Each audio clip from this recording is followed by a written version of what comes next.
नीलम्स रेसिपीमध्ये आज करूयात झटकीपट होणारा छोले मसाला. एकदम बेस्ट लागतो. त्यासाठी सर्वात आधी कुकरमध्ये पाणी घ्यायचं.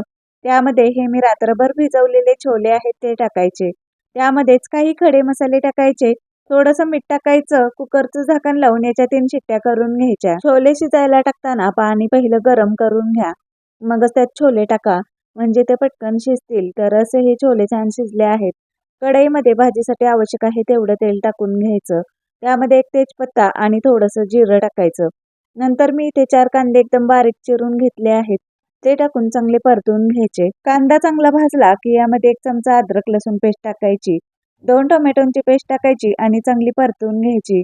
नंतर यामध्ये धने पावडर, जिरे पावडर, हळद, साखर, मीठ, तिखट मिरची पावडर, बेडगी मिरची पावडर टाकायची आणि हे सर्व चांगलं परतून घ्यायचं. आता या छोले मसाल्याला छान टेस्ट येण्यासाठी मी इथे एव्हरेस्टचा छोले मसाला यामध्ये टाकत आहे. तो टाकून छान या मसाल्यांमध्ये मिक्स करून घ्यायचा. आता या मसाल्यांमध्ये शिजवून घेतलेले छोले टाकून छान मिक्स करायचे. नंतर यामध्ये चिरलेली कोथिंबीर टाकायची.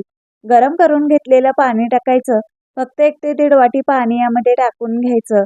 यावर झाकण ठेवून 2 ते 3 मिनिट ही भाजी शिजवून घ्यायची. 2-3 मिनिटांनी हा आपला छोले मसाला तयार आहे. हा छोले मसाला तुम्ही भातासोबत, चपातीसोबत, रोटीसोबत किंवा भटुऱ्यांसोबत सुद्धा खाऊ शकता. रोटी घरीच कशी बनवायची याचा व्हिडिओ माझ्या चॅनलवर आहे. तो तुम्ही नीलम्स रेसिपी चॅनलवर जाऊन पाहू शकता. त्याचबरोबर छोले भटुरेची फुल रेसिपी माझ्या चॅनलवर आहे. त्यामध्ये भटुरे कसे बनवायचे ते सुद्धा मी सांगितले आहे. तो व्हिडिओ देखील तुम्ही माझ्या चॅनलवर जाऊन पाहू शकता. अशाच रेसिपी पाहण्यासाठी माझ्या चॅनलला अजून तुम्ही सबस्क्राईब केलं नसेल तर सबस्क्राईब नक्की करा.